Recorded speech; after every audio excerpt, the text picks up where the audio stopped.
So the first hand massager that we have here is this one from Burrki, okay? So I do like the sleek design of it. I do like that it's black. And so with this hand massager, you do have the power button. You have multiple different modes. You have multiple different intensities. You also have heat.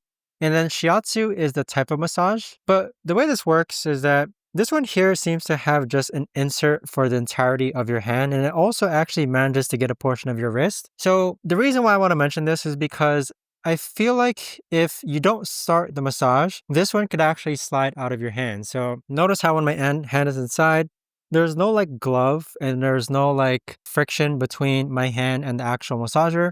It literally just is my hand sliding in and out, right? It doesn't feel like it's a glove around my hand compared to other massagers that I've used before. But let's go and test it out. So here we have different modes. And right now I can feel it at the palm of my hand. Now the intensity levels, I do believe I could already start feeling the heat rather quick.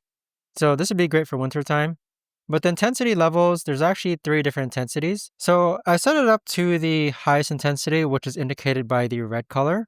Let's actually turn off the heat because this actually gets hot rather fast. And so I'd say that the heat on this is rather good. It heats up really quickly.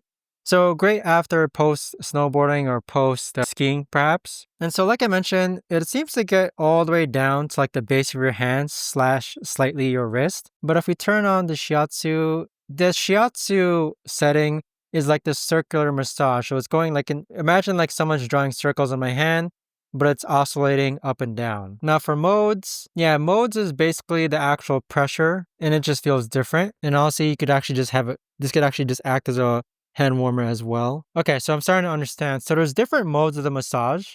And then shiatsu is how fast the circular massage actually occurs. Yeah, so overall, I'd say it does feel tight. Like right now, you can see that it doesn't let go of my hand, but it's a really decent sized massager. And so a positive that I can say about it is no matter what size your hand is, it's going to fit inside of here. So whether you have large hands or small hands, it's not necessarily limited by the glove aspect of this massager. But overall, I'd say that with this Burrki hand massager, I love the design of it. The massage feels great. Again, it gets all the way down from the fingertips, all the way like to the base of my hand. And overall, very pleased with it. And so one thing I do wish this had though, was like a way to remove the padding so that you could actually wash it, kind of like a foot massager does. But let's go ahead and move on to the next hand massager.